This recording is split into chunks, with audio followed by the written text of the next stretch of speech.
Assalamualaikum warahmatullahi wabarakatuh. Selamat siang, Bapak dosen dan teman-teman lainnya yang berbahagia. Pertama-tama, marilah kita panjatkan puji syukur kehadirat Tuhan Yang Maha Esa, karena telah memberikan rahmat sehingga kita dapat berkumpul dalam sesi presentasi mata kuliah Pancasila ini. Serta izinkan kami berterima kasih kepada Bapak dosen Pancasila Bapak Acep, karena telah memberikan kesempatan kepada kelompok kami untuk melakukan presentasi.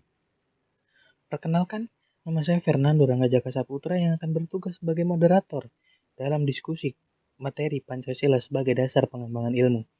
Adapun anggota kelompok 7 yaitu Fernando Rangga Jaka Saputra, Regina Andrian, Muhammad Hafiz, Erik Reza Kailana, dan Aditya Hendri.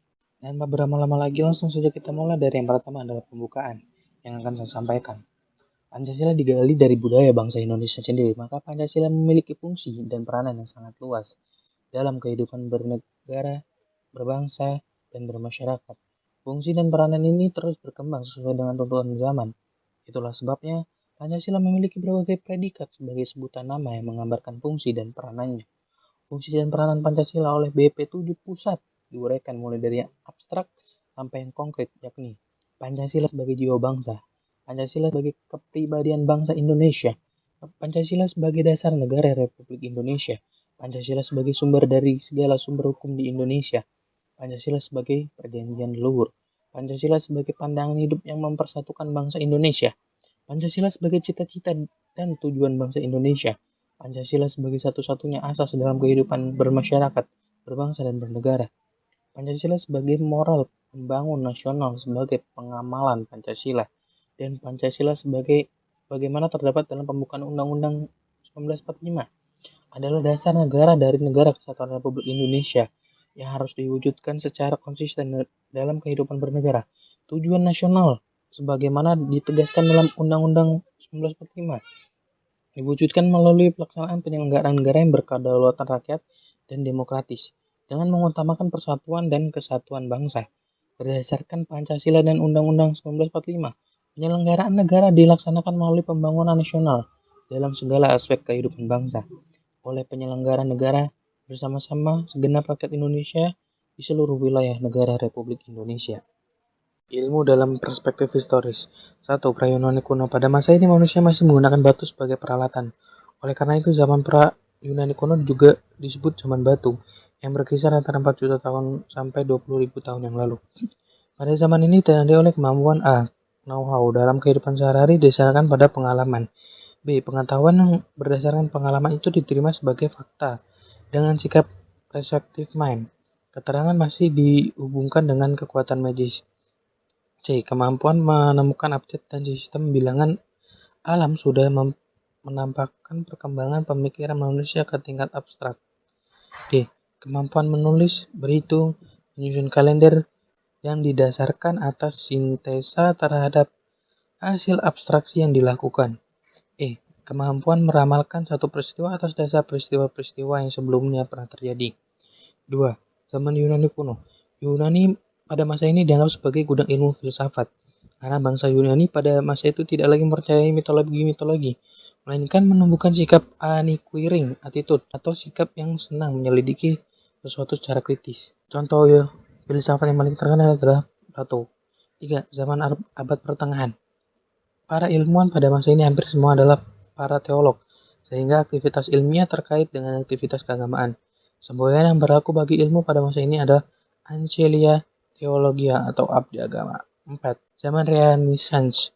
Zaman Renaissance ditandai dengan era kebangkitan kembali pemikiran yang bebas dari dogma-dogma agama. Renaissance adalah zaman peralihan dari kebudayaan abad pertengahan mulai berubah menjadi suatu kebudayaan modern. Manusia pada zaman ini adalah manusia yang merindukan pemikiran yang bebas. 5. Zaman modern. Zaman modern ditandai dengan berbagai penemuan dalam bidang ilmiah. Perkembangan ilmu pengetahuan zaman modern sesungguhnya sudah dirintis sejak zaman Resistance. Seperti Resistance juga seorang ahli ilmu pasti. Penemuannya dalam ilmu pasti adalah sistem koordinat yang terdiri dari dua garis lurus X dan Y dalam bidang datar. Dan Charles Darwin dengan teori Struggle for Life. 6. Zaman kontemporer, abad 20 dan seterusnya. Zaman kontemporer ini ditandai dengan penemuan berbagai teknologi canggih. Teknologi komunikasi dan informasi termasuk salah satu yang mengalami kemajuan sangat besar. Mulai dari penemuan komputer, berbagai satelit komunikasi internet, dan lain sebagainya. Bidang ilmu ini juga mengalami kemajuan pesat sehingga terjadi spesialisasi ilmu yang semakin tajam. Dari saya, untuk penyampaian materi selanjutnya saya persilahkan kepada Muhammad Hafiz untuk mempresentasikan materi selanjutnya. Terima kasih Fernando atas penjelasannya. Presentasi selanjutnya akan dilanjutkan oleh saya. Saya akan menjelaskan pengertian dan ciri-ciri ilmu. Menurut Deliangge, ilmu pengetahuan adalah rangkaian aktivitas penelaahan yang mencari penjelasan suatu metode untuk memperoleh pemahaman secara rasional empiris mengenai dunia ini dalam berbagai seginya, dan keseluruhan pengetahuan sistematis yang menjelaskan berbagai gejala yang ingin dimengerti manusia. Ciri-ciri ilmu menurut Deliangge ada 5. Yang pertama empiris, artinya ilmu pengetahuan diperoleh melalui pengalaman, pengamatan, dan percobaan atau eksperimen. Yang kedua sistematis, artinya informasi dan data yang dihimpun sebagai pengetahuan memiliki hubungan ketergantungan dan teratur. Yang ketiga ada objektif, ilmu harus terbebas dari prasangka orang per orang dan interest pribadi. Yang keempat ada analitis, yaitu membedakan secara jelas pada rinci permasalahan agar semua unsur dalam ilmu pengetahuan memiliki peranannya masing-masing. Yang kelima, verifikasi. Artinya ilmu pengetahuan dapat diperiksa dan dipastikan kebenarannya. Pilar-pilar penyangga bagi eksistensi ilmu. Kekuatan bangunan ilmu terletak pada sejumlah pilar-pilarnya, yaitu pilar ontologi, epistemologi, dan aksiologi. Ketiga pilar tersebut dinamakan pilar-pilar filosofis keilmuan. Berfungsi sebagai penyangga, penguat, dan bersifat integratif, serta prerequisite atau saling mempersyaratkan. Yang pertama ada pilar ontologi, selalu menyangkut problematika tentang keberadaan atau eksistensi. Terdapat 2 aspek pada pilar ontologi. Yang pertama aspek kuantitas, meliputi apakah yang ada itu tunggal, dual, atau plural. Aspek yang kedua yaitu ada aspek kualitas, meliputi bagaimana batasan, sifat, mutu dari suatu mekanisme. Pengalaman ontologis dapat memberikan landasan bagi penyusun asumsi, dasar-dasar teoritis, dan membantu terciptanya komunikasi interdisipliner dan multidisipliner.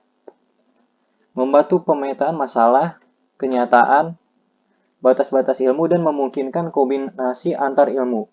Misal, masalah krisis moneter tidak dapat hanya ditangani oleh ilmu ekonomi saja. Ontologi menyadarkan bahwa ada kenyataan lain yang tidak mampu dijangkau oleh ilmu ekonomi, maka perlu bantuan ilmu lain seperti politik dan sosiologi. Yang kedua, ada pilar epistemologi.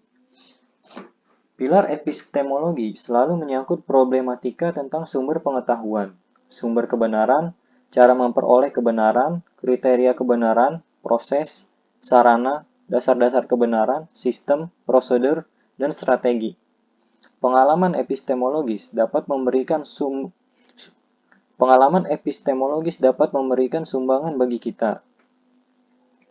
Yang pertama yaitu sarana legitimasi bagi ilmu atau menentukan keabsahan ilmu tertentu. Yang kedua, memberikan kerangka acuan metodologis pengembangan ilmu.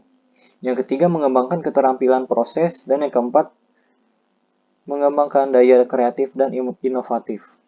Yang ketiga, ada pilar aksiologi. Pilar aksiologi selalu berkaitan dengan problematika pertimbangan etis, moral, dan religius.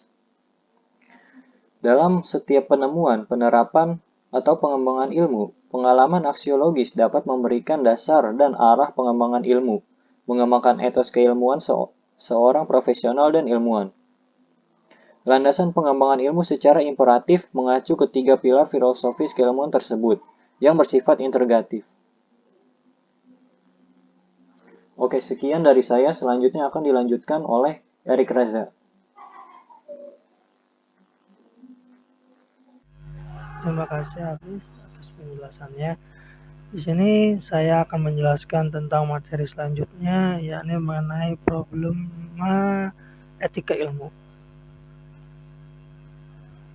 Penerapan dari ilmu pengetahuan dan teknologi membutuhkan dimensi etis sebagai pertimbangan dan kadang-kadang mempunyai pengaruh pada proses perkembangan lebih lanjut ilmu pengetahuan dan teknologi. Di sini ada dua mengenai ilmu bebas nilai atau tidak bebas nilai. Yang pertama ada bebas nilai. Di sini ada 3 faktor sebagai indikator bahwa ilmu pengetahuan bebas nilai. Yang pertama, ilmu harus bebas dari eksternal. Contohnya seperti faktor politis, ideologi, agama, budaya, dan lain-lainnya. Yang kedua, perlunya kebebasan usaha ilmiah agar otonomi ilmu pengetahuan terjamin. Kebebasan itu menyangkut kemungkinan yang tersedia dan penentuan diri. Yang ketiga, penelitian tidak luput dari pertimbangan etis yang sering dituding menghambat kemajuan ilmu. Karena nilai etis itu sendiri bersifat universal. Dan yang kedua di sini mengenai tidak bebas nilai. Ada 3 faktor juga sebagai indikator bahwa ilmu pengetahuan tidak bebas nilai. Yang pertama berupa ilmu-ilmu alam yang bekerja secara empiris, analitis. Ilmu ini menyelidiki gejala-gejala alam secara empiris dan menyajikan ilmu penyelidikan untuk kepentingan manusia. Dari ilmu ini pula disusun teori-teori yang ilmiah agar dapat diturunkan pengetahuan-pengetahuan terapan yang bersifat teknis. Pengetahuan teknis ini menghasilkan teknologi sebagai upaya manusia untuk mengelola dunia atau alamnya. Yang kedua, berlawanan dengan pengetahuan yang pertama. Karena tidak menyelidiki sesuatu dan tidak menghasilkan sesuatu, melainkan memahami manusia sebagai sesamanya, memperlancar hubungan sosial. Aspek kemasyarakatan yang dibicarakan adalah hubungan sosial atau interaksi. Sedangkan kepentingan yang dikejar oleh pengetahuan ini adalah pemahaman makna. Yang ketiga ini teori kritis, yaitu membongkar penindasan dan mendewasakan manusia pada otonomi dirinya sendiri. Sadar diri amat dipentingkan di sini. Aspek sosial yang mendasarinya adalah dominasi kekuasaan dan kepentingan yang dikejar adalah pembebasan atau emansipasi manusia.